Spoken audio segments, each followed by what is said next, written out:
the motor's almost gone in that fluorescent tube.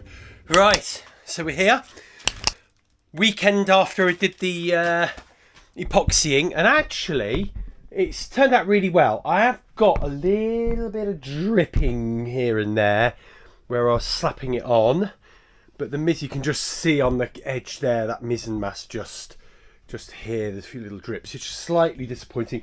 And the main mast has got a little bit of dripping underneath, but we're looking good.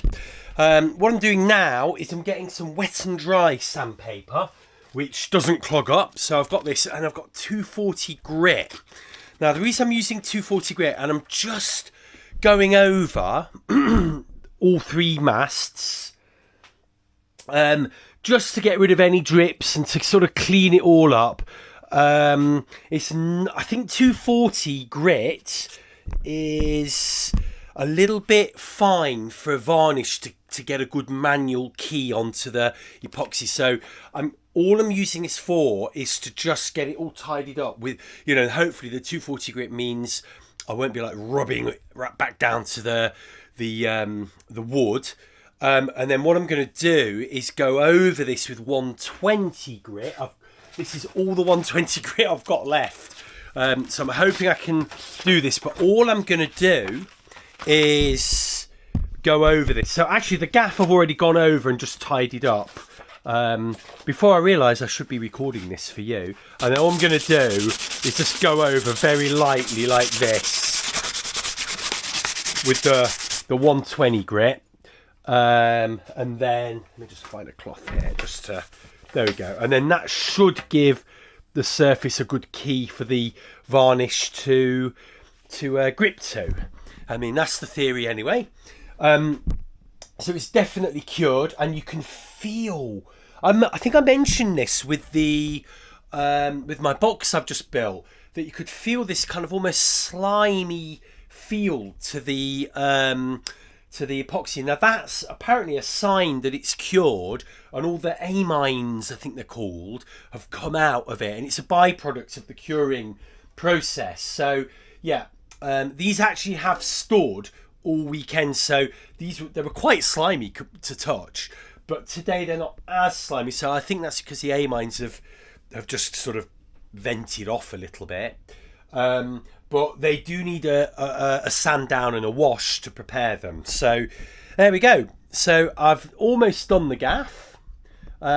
Just got to do the other two, the mizzen and the main mast, exactly the same as the gaff, and then we should be ready to go.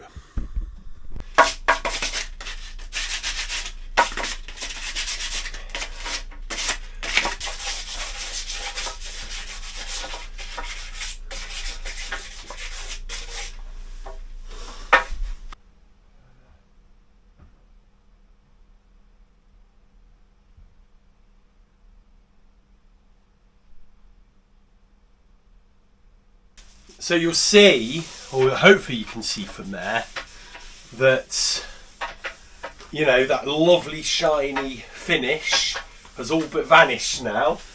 But the idea is you want it all matte and scratched up, because that's what the varnish is going to be keying into. Otherwise the varnish will just flake off. So you do need to prepare your surfaces quite well.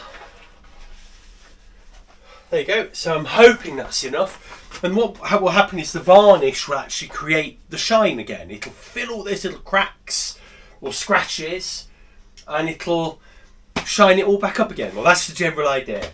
So there's one down, 2 to go. And I don't think it's going to be particularly interesting watching this. Okay, 3 mass gaffs, whatever you want to call them, all sanded down. I actually used that little bit of P120 I had as wet and dry, so I didn't have to go over these multiple times on the mast and that. And now the mast is really smooth. So is this. There are a few little drippy marks you can just see there, but they're not too bad. And you realise how hard epoxy is to sand down, especially manually. So it looks good. It's fine.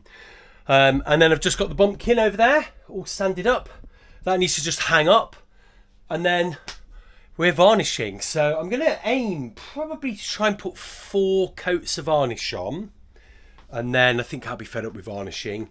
I just realised before I do the varnishing, I realised I've got to just sand that the tiller down where I've epoxied it. So I better do that quickly first, and then we'll be varnishing.